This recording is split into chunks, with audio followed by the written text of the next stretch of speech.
আর ভাল লাগে না। সন্ধ্যার আগে মনে হয় কাজ করতে করতে অস্থির হয়ে যাই। সংসারে সবগুলা কাজ একা একাই করতে হয়।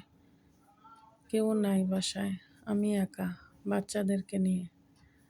এই তো মাছ ভাজি করা হয়ে গেল, আরেক চুলায় বুট রান্না করব।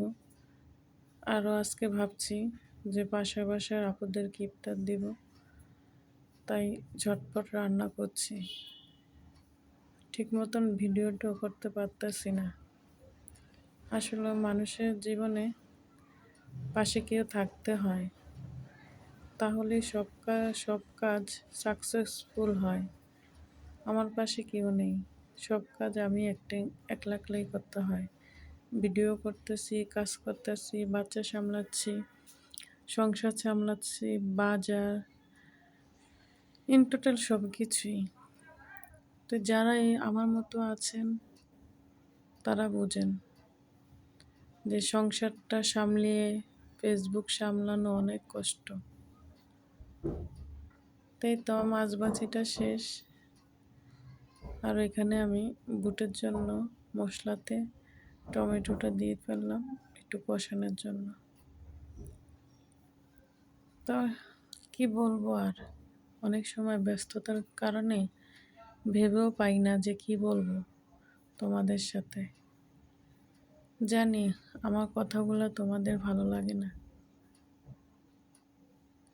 কিছু করার নেই। এই তো মাছ ভাজিটা শেষ, আমি এখানে আরও কিছুটা তেল দিয়েছি, তরকারি রান্না করব।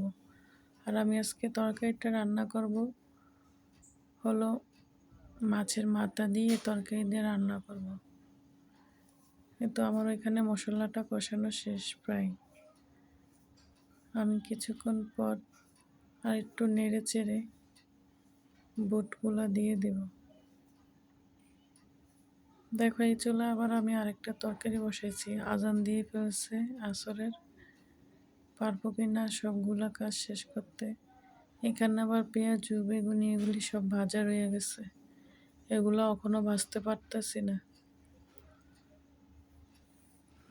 দেখি আল্লাহ ভরসা, আল্লাহ যদি সহায় থাকে নিশ্চয়ই সময় মতো সব কিছু কাজ হবে। এই তো আমার টমেটো কষানোটা শেষ, এখন বুটগুলো ঢেলে দিচ্ছি। দেখো কতগুলো বুট আজকে রান্না করব, পরে একটা ভরে গেছে। একবারে সুন্দর করে কষিয়ে নিচ্ছি যাতে ভালো লাগে। আমার ভিডিও যদি তোমাদের কাছে ভালো লেগে থাকে অবশ্যই লাইক কমেন্ট করবা আর একটা শেয়ার করবা। তোমাদের